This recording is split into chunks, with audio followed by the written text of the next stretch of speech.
Hey everyone, thanks for checking out my video on how to save 50 survivors and unlock the Saint Trophy and achievement. This video also covers a variety of other achievements and trophies, such as the Grateful 8 and Transmissionary. You can also use my Juice Master, PP sticker, and clothing videos alongside this one to unlock all those trophies as well. As you play, make sure to use skateboards to navigate as it'll let you get around quickly. Also, make smoothies whenever possible. You want to make sure you're familiar with the locations of the 7 SMGs in the mall, which will let you quickly get strong range weapons without having to rely on a hunting shop in the North Plaza. Here are their locations.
Of these 7, you'll most likely ignore the one in Wonderland as you can only get it while the ride is active, but the rest you can get them as you need them. As you're waiting for Otis's transmissionary calls, make sure you're not waiting in the security room, in the helipad, or the rooftop, as these are the 3 locations you do not get calls from. If you need to wait somewhere with easy access to the elevator, make sure it's in the warehouse. To get started, you can follow this guide along from level 1 as it was originally recorded in my new file for all trophies and achievements, but I'll provide specific details in specific parts. This guide also works towards the true ending, as you can still unlock Saint as long as you finish overtime mode in the same file. Day 1's gonna have a total of 11 survivors and is the easiest of the 3 days. To start, finish the intro and head to the roof. Save Jeff and Natalie and drop them off for quick XP. Before leaving the roof, take a picture of the air duct. This is a PP sticker, but we're gonna need it on day 3, so make sure to lock it in place so it doesn't get deleted on accident. From there, make your way towards Leisure Park. Before going to the food court, go to the maintenance tunnel and get the maintenance key, as this is going to come in handy in the coming days.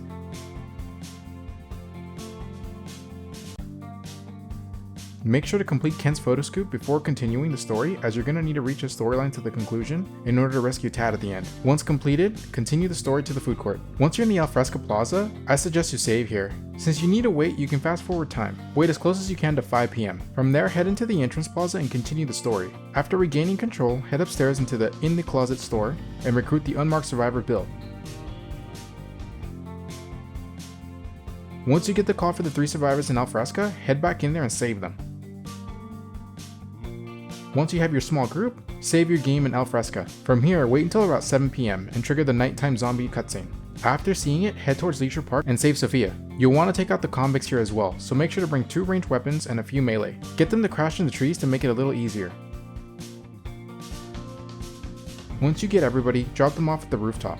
Once you see the bee cutscene, you'll be able to summon bees by drinking nectar juice, so make sure to always have at least 1 on you. This can easily be made with 2 orange juices.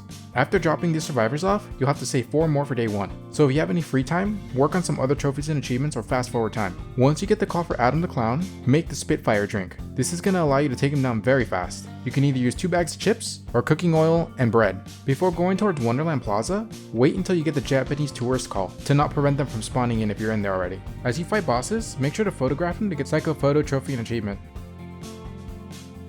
Once you take down Adam and save Greg, make your way towards the tourist and pick up the Japanese book on the floor. This is going to allow you to speak to them. Finish their conversation, and shortly before they finish talking, prepare your camera and take a picture of them bowing, which is worth 10,000 points. Save this photo as we'll need it for Kent on the next day. Take the trio towards the shortcut in the restroom and use it to unlock Greg as a follower. From here, wait around the area until you get a call for David in the North Plaza. Bring the group and save David. Once you have everybody, return to the security room and drop them off. This is the end of day 1 survivors, so use the rest of your time to work on other trophies and achievements, or fast forward time. I recommend you use this time to take down Cletus in the hunting shop in the North Plaza to give yourself access to the hunting store just in case of emergencies. Day 2 is the hardest of the 3 days, as there's many scoops and survivors in a short period of time, so make sure to make plenty of safety saves to avoid pitfalls. Once 6 AM arrives, continue the story and head into the entrance plaza. Fight and defeat the boss and continue to get the medicine. Once you have it, wait until 7 AM, or if it's already 7, head to Wonderland and save the 2 survivors here in the sports store. Use the shortcut in the restroom and head back to Paradise Plaza. Drop off the survivors as fast as possible, hopefully before 9 AM, and deliver the medicine. The reason you want to make it before 9 is due to Pamela and Heather, who are unmarked survivors that spawn here being swarmed. Make sure to save once completing these missions so you don't have to redo them should things go wrong. Now, you should receive a call to fight off Cliff in the North Plaza, but if you haven't, then start making your way towards him, as you're going to get the call on your way there. Take down Cliff by using a mix of ranged and melee weapons, and then save the 3 survivors that are locked in the room next to the hardware store. Lead these survivors to Alfresca and save Gordon the coward here. When you get to him, kick him and talk to him to recruit him as a survivor. Then make your way back to the rooftop via the entrance plaza. Once you get to Paradise, make sure you have a bee ready, as you're going to need to immediately use it upon entering. You'll need this to save Pam from the zombie swarm. Once you save her sister Heather, who's inside the store. During any of these times, should you get in danger of failing the main story, leave the survivors wherever you are temporarily and rush back to the security room to continue the story.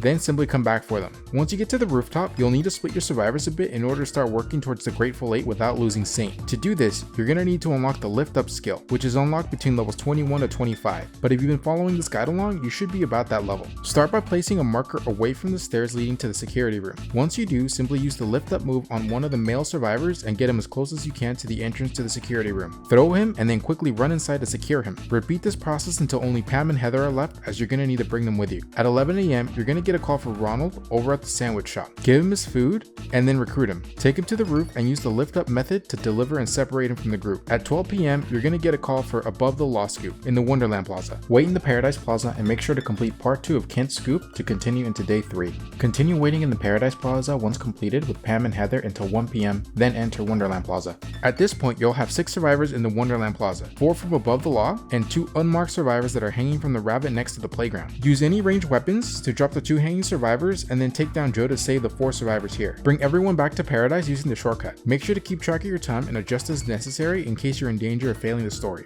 Now bring everyone back to the rooftop and separate Nick using the lift move. Once done, return with the remaining 7 survivors and head back to Paradise Plaza. If it's past 1 PM, you'll get a new cutscene introducing Sean and take down the Raincoat humans. After doing so, you unlock the Grateful 8 and tour guide. Now drop everyone off and save your game. You'll need to continue the story by 3 PM in the North Plaza. But once you do, the last survivors of day 2 spawn in at 5 PM. One word of warning before recruiting these survivors. At 7 PM, you'll get a call from Otis warning you that Ronald is staging a mutiny, and you need to resolve this or else you're going to lose many survivors and fail Saint. You simply need to bring him any one piece of food to avert it. However, don't bring him any rotten food or else you'll fail it immediately. Once it's 5 PM, you'll get 3 calls in the entrance plaza, so make sure to wait until all 3 come in just so you don't have to go back and forth. Once you enter, you'll have to fight the Hall family, but once they're down, I recommend you save Jolie first, Wayne in the second, Floyd in the third, then once you have everybody, rescue Rachel at the end as you need Jolie first. After getting everybody, head back to the security room and drop everybody off. That's the end of day 2 survivors and thankfully the end of the chaos. Now you're going to have some free time and a few more survivors to go in day 3, most of which will be unmarked. Use this time to either work on other trophies and achievements or fast forward time to keep going. Once you continue the story, you'll have Isabella with you and Kendall. On your way back to the security room, you'll get a call to deal with Sean in the movie theater. At this stage, you can decide how you would like to complete it. You can either take Kendall and Isabel to go fight Sean, or you can drop them off first and then return to the scoop. I recommend you fight Sean with them so you can get it out of the way as you have plenty of time. After defeating Sean, make your way back to the other survivors and drop them off to continue the story. Before leaving the area, make sure to pick up the book that he drops, as it makes the survivors a lot more capable in combat. Make sure to continue the story at 3 AM as you'll need to see this scene in order to recruit one of the final survivors. You'll have some free time. You'll need to use this to find 4 unmarked survivors. First, head off into the food court and speak to Gil.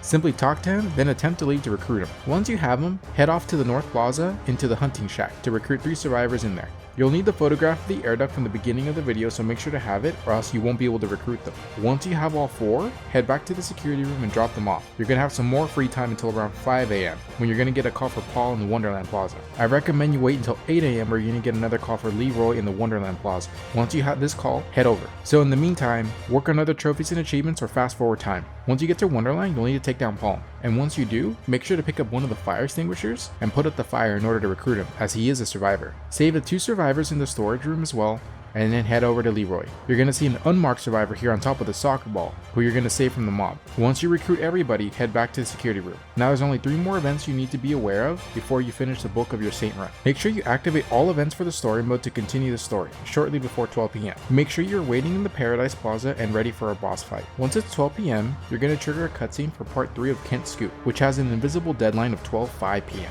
If you arrive later than 5 minutes, you're going to lose Todd as a survivor. Now, aside from part 3 of this scoop, you'll also receive a call from Kendall staging a mutiny. You need to resolve this or else you're going to lose a lot of survivors. But all you need to do is just go talk to him. After saving Tad, use the Wonderland Plaza shortcut and wait for a few seconds to get a call for Simone in Paradise Plaza. Go back in and talk to her, and once you recruit her, take her and Tad back to the security room. Speak to Kendall and avert his mutiny. After completing this, I suggest you take a picture of each full room of survivors to unlock the Census Taker trophy and achievement. At this stage, you're now done with the survivors in Dead Rising Deluxe Remaster. You just need to finish your game and finish overtime mode on the same save file. It unlocks as soon as you complete overtime mode. If you found this video helpful, then consider giving it a like as it really helps on my channel. Thanks for watching and have a great day.